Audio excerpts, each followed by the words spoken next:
할렐루야. 오늘 또 하나님 주신 말씀을 통하여서 우리의 삶에 완전 하나님의 은혜와 사랑이 함께 하시기를 주의 이름으로 축복합니다. 끝이 아니고 시작입니다 라는 제목을 가지고 말씀을 전하려고 합니다. 최근에 보니까 미얀마에서 군부 쿠데타가 발생해가지고 연일 이 반대 시위가 계속되면서 사람들이 죽어가는 그런 사망의 소식들이 많이 들려오고 있습니다. 그때는 7살 소녀가 이 군인의 총격을 맞고 사망했다라는 기사도 나왔고, 또 심지어는 그 장례식장까지 청송 소리가 들렸다고 합니다. 이를 본 전 세계 사람들은 공부만 하고 있지 그들을 위해서 아무것도 할 수 없어서 안타까움만 가지고 있죠. 또한 우리의 삶을 여전히 위협하고 있는 이 코로나, 백신 접종이 시작되면서 이제는 좀 안심하려나 했는데, 엊그저께 또 브라질에서 발견된 이 변이 바이러스, 백신마저 지금 무용지물화 시키지 않을까 염려하면서 사람들이 다시 긴장을 하고 있습니다. 이런 모습들을 볼 때 우리 인간이 이 천재지변 앞에 얼마나 무기력한지를 알게 되죠. 이처럼 지금 세계는 전쟁과 질병, 재난의 연속으로 사람들이 고통에 시달리고 있습니다. 우리는 이러한 징조들을 보면서 예수님께서 하신 말씀이 떠오르게 됩니다. 그 말씀이 무슨 말씀인가? 5절, 6절 같이 한번 읽어보실래요? 시작.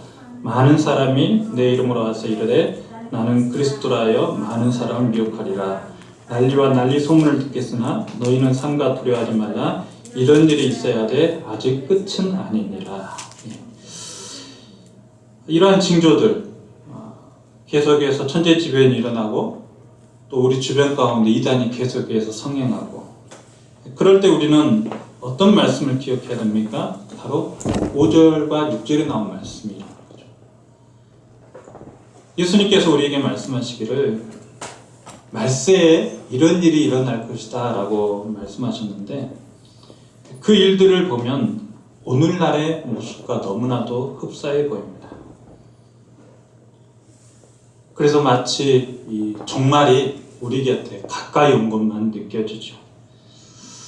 그런데 주님은 이런 징조가 나타나고 또 우리 가운데 종말이 곧 올 것만 같은 그런 느낌이 올 때 뭐라고 말씀하셨을까요? 두려워하지 말라. 이런 일이 있어야 돼. 아직 끝은 아니니라 라는 말씀입니다. 아멘. 두려워하지 말라. 이런 일이 있어야 하되. 이런 일이 있어야 하되, 이 말은 무슨 말이겠어요? 이런 일이 반드시 있게 될 것이라는 거예요. 아멘. 그러므로 이런 일이 반드시 있게 될 것이지만 우리는 뭐 하지 말라고요? 두려워해서는 안 된다는 거죠. 왜 그렇습니까? 그것이 끝이 아니고 시작이기에 그렇다는 것입니다. 베드로전서 1장 20절 말씀에도 이와 같은 말씀이 나오는데요. 우리 같이 한번 읽어보도록 하겠습니다. 베드로전서 1장 20절 시작. 그는 창세전부터 미리 알리신 바 되시니나 이 말세에 너희를 위하여 나타내신 바 되었으니. 창세전부터 미리 알린 바 되시니나 이 말세에 너희를 위하여 나타내신 바 되었으니. 여기서 나타내신 바 되었으니 라는 이 말이 바로 이미 시작되었음을 말해줍니다. 자, 그럼 여러분, 말세에 도대체 무엇이 시작된다라는 말씀을 하고 있는 것일까요? 오늘 본문을 보시면 종말의 때에 나는 그리스도라라고 말하는 거짓 선지자들이 나타나서 사람들을, 다시 말해 교회 다니는 성도님들을 미혹할 것이라 라고 말을 합니다. 그러므로 종말의 때에 가장 먼저 시작되는 일은 무엇입니까? 미혹의 시작이 있을 것이라는 거예요. 미혹의 시작이 있기 때문에 성도는 마지막 때가 가까울수록 미혹받지 않도록 주의해야 될 것을 당부하고 있는 것입니다. 이렇듯 종말의 때에 하나님의 말씀을 왜곡하여 잘못된 복음을 전하는 이 거짓 선지자들 계속해서 등장할 것입니다. 신천지를 비롯해서 하나님의 교회, 또 여러 가지 잘못된 이단들, 그런 이단들이 계속해서 종말의 때에는 등장하게 된다는 것이에요. 그리고 이런 등장은 초대교회 때부터 있었습니다. 요한일서 2장 18절 말씀 보니까 이런 말씀이 나옵니다. 같이 한번 읽어보실래요? 요한일서 없네요. 죄송합니다. 요한일서 2장 18절에 보면 아이들아 지금은 마지막 때라 적그리스도가 오리라는 말을 너희가 들은 것과 같이 지금도 많은 적그리스도가 일어났으니 그러므로 우리가 마지막 때인 줄 아노라. 요한 사도가 살았던 때, 다시 말해 초대교회가 개척되어서 부흥하고 있었던 그때에도 적그리스도는 있었다라는 거예요. 이단은 있었다라는 겁니다. 그러므로 오늘날 우리 주변에 이단이 많은 것 우리는 이상하게 여겨서도 안 될 것입니다. 계속해서 이 적그리스도, 이단의 공격이 있기에 그렇습니다. 그러면 우리는 이런 때에 무엇을 경계해야 될까요? 이단의 공격, 그것을 경계해야 될 줄로 믿습니다. 그리고 이단의 공격으로부터 어떻게 해서든 자기 자신을 지키려고 몸부림쳐야 될 줄로 믿습니다. 그러기 위해서는 우리가 하나님의 말씀을 제대로 알아야 되겠죠. 제대로 배워야 되겠죠. 자꾸만 어떤 영지주의라든가 기복주의라든가 그런 것에 휘말려가지고 하나님의 말씀이 흐려져서는 안 될 것이고 또 그 하나님의 말씀이 변질되어져서는 안 될 줄로 믿습니다. 그러니 사랑하는 성도 여러분, 더욱 이 마지막 때 하나님의 말씀에 여러분 집중하실 수 있기를 바랍니다. 그리고 더욱더 하나님의 말씀을 읽으면서 내 자신을 더욱더 살펴보실 수 있기를 바랍니다. 항상 하나님의 말씀을 읽을 때마다 기억해야 될까? 내가 지금 잘 가고 있는가? 아멘? 그걸 항상 살펴보십시오. 내가 지금 잘 가고 있는가? 저도 하나님의 말씀을 읽을 때 단순히 연구하기 위해서만 읽지를 않았습니다. 이 말씀을 읽으면서 내가 지금 잘 가고 있나? 혹시 잘못 가고 있지는 않나? 계속해서 살펴봅니다. 그리고 어떻게 해서 내 바른 길 가려고 몸부림칩니다. 사랑하는 성도 여러분, 여러분들도 이 마지막 때에 하나님의 말씀을 읽고 듣고 묵상하는 가운데 내 자신을 계속해서 점검하실 수 있기를 주의 이름으로 축복합니다. 그래서 바른 길 가려고 몸부림쳐 보십시오. 그러면 어떠한 이단이 여러분의 삶을 공격해 온다 할지라도 여러분 이단으로 넘어가지 않을 거예요. 그러나 하나님의 말씀을 가지고서 자신을 점검하지 않고 또 하나님의 말씀을 읽지도 않는다면 이단은 쉽게 우리의 삶에 공격해 들어와서 이단화하고 만다는 사실을 기억하시면서 우리 이단에 넘어가지 않도록 우리 자신을 항상 조심하실 수 있기를 바랍니다. 또 종말의 때 무엇이 시작된다라고 말을 합니까?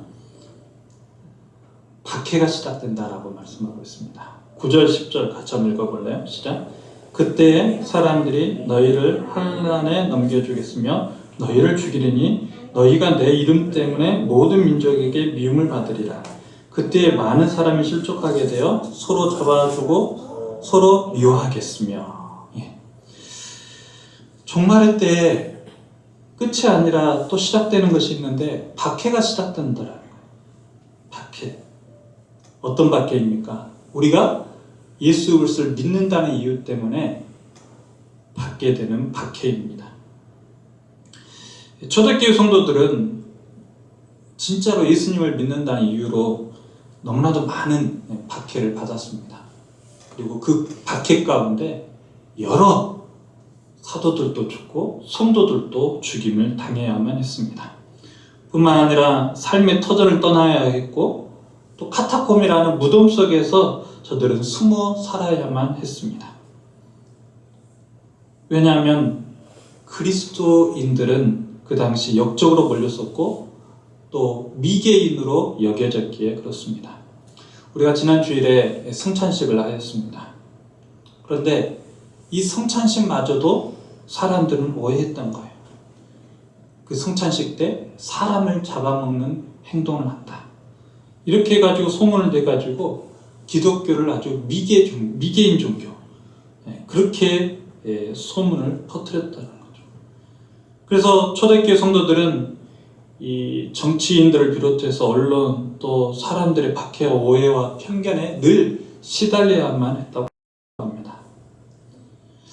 그런다고 볼 때 아직 우리에게는 핍박과 박해가 없다는 것이 조금은 안심이 되려는지도 모르겠어요.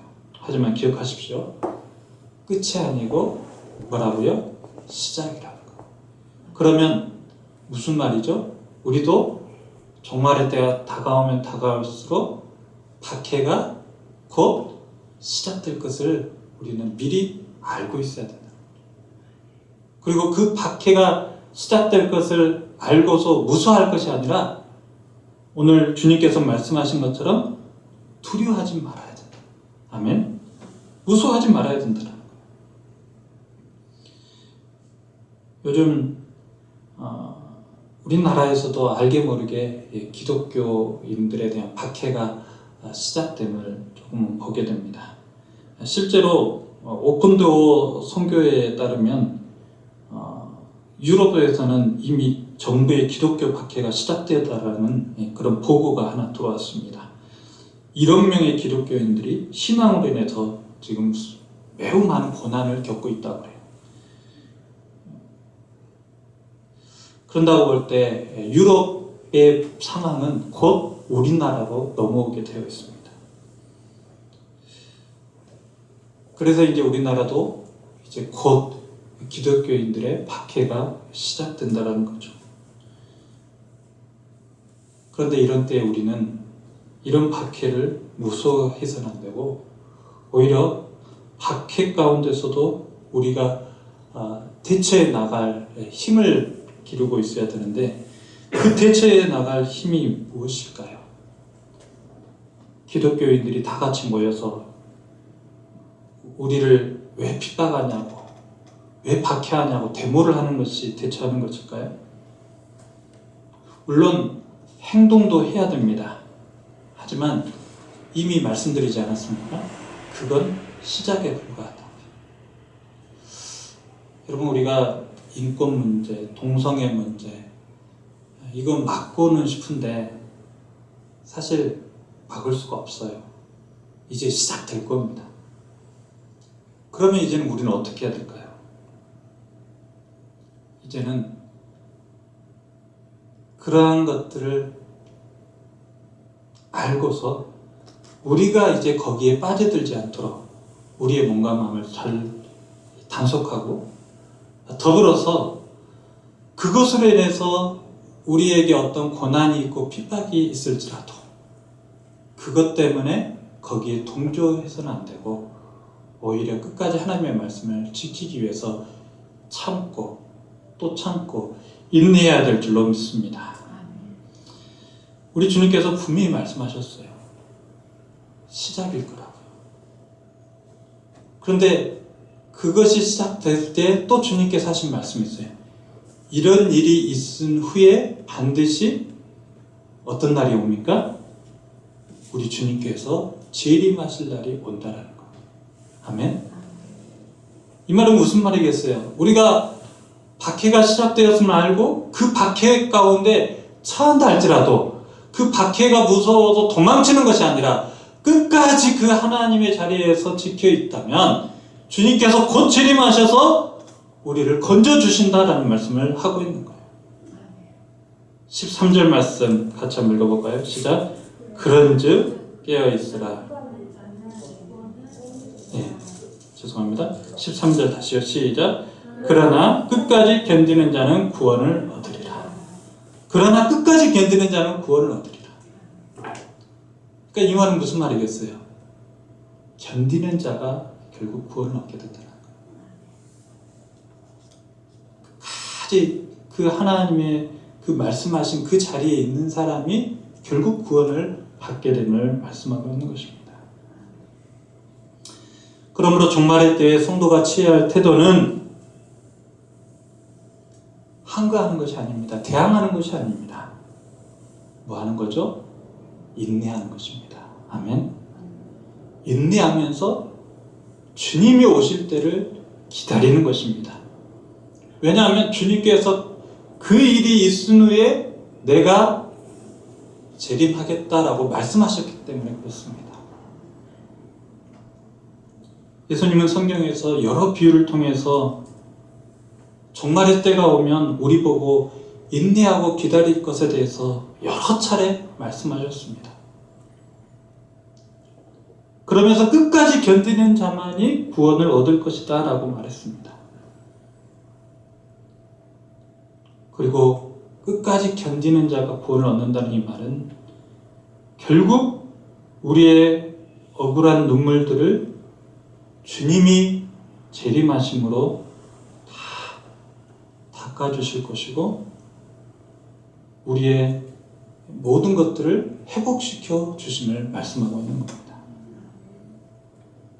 그러니 사랑하는 성도 여러분, 박해를 통해서, 핍박을 통해서, 환난을 통해서, 고난을 통해서 여러분 힘들지라도, 괴로울지라도, 억울할지라도, 그래서 그것 때문에 울 일이 참으로 많이 있다 할지라도 그 눈물을, 그 억울한 그 눈물을 닦아줄 때가 온다는 것을 꼭 기억할 수 있기를 바랍니다.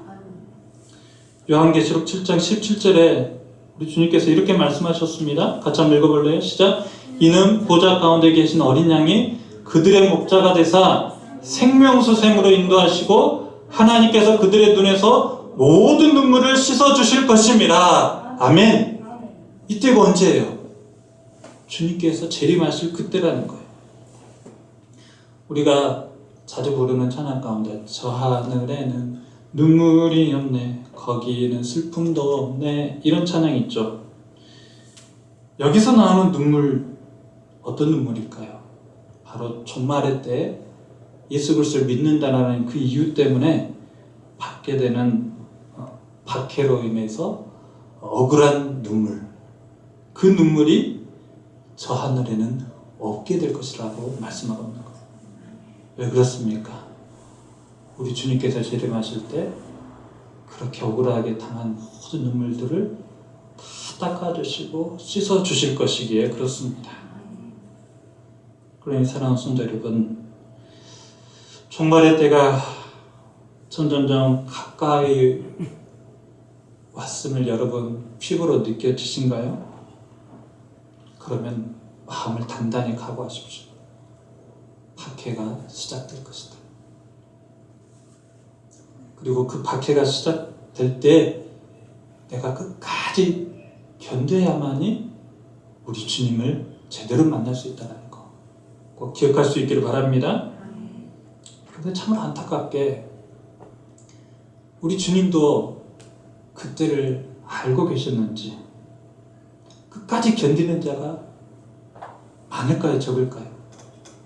많을까요? 적을까요? 적지 않을까 싶어요. 그래서 예수님께서도 말씀하셨잖아요. 그날에 내가 믿는 자를 보겠느냐. 이 말은 무슨 말이겠어요? 그 수가 적을 것이라는 말씀을 하고 있는 거 아닐까요? 물론 판단할 수는 없습니다. 하지만 견디는 자가 극히 적기 때문에 예수님께서 미리 말씀하신 것 같아요. 그래서 미리 말씀하시면서 끝까지 견디라고, 끝까지 견디는 자만이 구원을 얻을 것이라고 말씀하고 있는 거예요. 이 말은 무슨 말이겠어요? 견디기 힘들 때가 우리에게 온다라는 거죠. 정말 견디기 힘들 때가 곧 올 것이라는 거예요. 그러나 여러분 기억하십시오. 견디기 힘들 때가 온다 할지라도 우리 주님께서 우리에게 말씀하시기를 두려워하지 말아라. 아멘? 두려워하지 말아라. 내가 곧 올 것이다. 그리고 너희들의 모든 눈물을 내가 깎아줄 것이다. 그리고 너희들의 모든 환경을 내가 다 회복해 주실 것이다 라고 말씀하고 있는 거예요. 그렇습니다. 종말의 때가 오면 아마 기독교인들이 살아가는데 매우 힘든 세상이 되지 않을까 싶어요. 환경. 그래서 계시록에서는 차라리 그때를 우리가 보지 않고 죽어서 보기를 원한다라는 그런 고백도 있잖아요. 그런다면 우리 자녀 세대가 아마 그때를 경험하지 않을까. 사랑하는 성도 여러분, 그때가 분명히 옵니다. 아멘. 성경 말씀대로 그때가 분명히 옵니다. 그러나 그때가 언제인지는 모릅니다. 하지만 분명히 박해가 시작되는 때에 견뎌야 할 때가 올 것입니다. 그러니 사랑하는 성도 여러분, 이 마지막 종말의 때에 더욱더 말씀으로 기도로 무장하실 수 있기를 축복합니다. 또한 마지막으로 또 무엇의 시작인가? 오늘 14절 말씀 함께 읽어볼까요? 시작! 이 천국 복음이 모든 민족에게 증언되기 위하여 온 세상에 전파되리니 그제야 끝이 오리라. 종말의 때 복음 전하기가 쉬울까요? 어려울까요? 어려울 것만 같아 보입니다. 요즘 같은 코로나 시대에 전도의 문은 완전히 막혔죠. 그래서 지금은 전도할 때가 아니라고까지도 말을 합니다. 그러나 아니라는 거예요. 우리 주님은 그때가 전도의 시작점이라는 거예요. 아멘? 그때가 더욱더 천국 복음을 전할 때라고 말씀하고 있는 거예요. 우리가 지금 못 찾아서 그렇지 코로나로 인하여서 우리는 더 복음을 전해야 될 때이고 더 잘 전할 수 있을 때이고 한 명도 복음을 듣지 못한 자가 없게 될 때가 바로 지금의 때임을 여러분 꼭 기억할 수 있길 바랍니다. 오늘 주님께서 말씀하셨잖아요. 천국 복음이 모든 민족에 증언되기 위하여 온 세상에 전파되리니. 그때가 언제? 종말의 때예요. 종말의 때에 오히려 더 온 세상에 복음이 전파된다라고 말씀하고 있어요. 그래서 사랑하는 성도 여러분, 종말의 때에도 우리는 솔직히 내 자신 추스르기도 어렵겠지만 그때도 복음 전할 수 있는 기회가 있고 복음 전할 수 있는 그 사명을 감당할 때라는 사실을 꼭 기억하시면서 종말의 때에도 여러분 주변에 믿지 않는 영혼들이 있다면 예수 그리스도의 그 복음 증거하심으로 그 영혼들 마지막 때라도 살려내는 구원하는 길로 인도하시는 저와 여러분 되기를 주의 이름으로 축복합니다. 말씀 맺습니다. 지금 우리가 살아가고 있는 이 시대를 보면 분명히 종말의 때가 맞는 것 같습니다. 종말의 시대예요. 그러나 주님이 말씀하셨습니다. 종말은 끝이 아니고 시작이라고. 어떤 시작입니까? 이단의 공격이 시작되기 시작합니다. 또 기독교인이라는 이름 때문에 우리가 박해받기 시작합니다. 그러나 절대 무서워하지 마십시오. 겁내지 마십시오. 주님이 곧 오십니다. 견뎌내십시다. 참아내십시다. 인내하십시다. 그러면 주님께서 우리를 건져주시고 우리의 모든 억울한 눈물들 다 닦아주시고 우리의 잃어버렸던 모든 것들 주님께서 다 회복시켜 주실 것입니다. 마지막으로 무엇의 시작입니까? 천국 복음 전하는 때임을 꼭 기억할 수 있기를 바랍니다.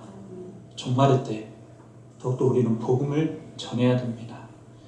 그들이 듣든지 아니 듣든지 간에 어떻게 해서든지 강권하여서 내 집을 채우려는 그런 몸부림도 우리 안에 있어야 될 줄로 믿습니다.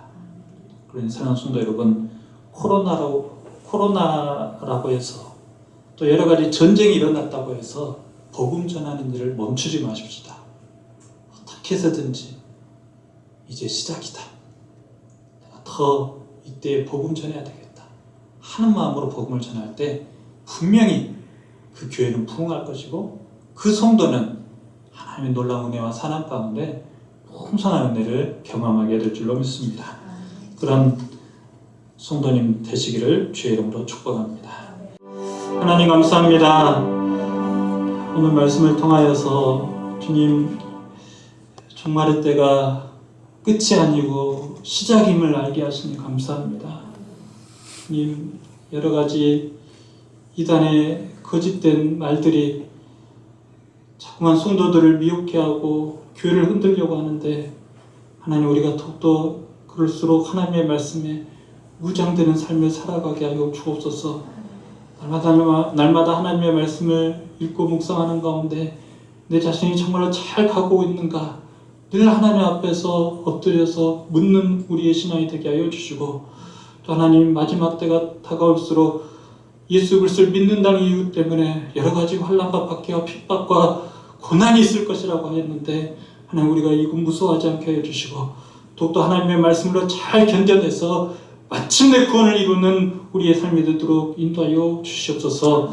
또 하나님 아버지 종말의 때 복음 전하기가 힘들 줄 알았는데 복음 전하는 것이 끝인 줄 알았는데 오히려 시작이라고 말씀하시니 감사합니다. 주님 이런 때에도 우리가 어떻게 하면 복음을 전할 것인가 하나님 우리 가운데 지혜를 허락하여 주시고 복음을 전할 수 없다라고 말하지 않게 해주시고 복음을 아직도 듣지 못한 영혼들을 찾아가서 복음 전하는 우리의 삶이 되게 하여 주시고 그런 말미암아서 마지막 때 주님께서 우리를 보시면서 잘다 칭찬하는 그런 우리의 삶이 되도록 주님 축복하여 주시옵소서.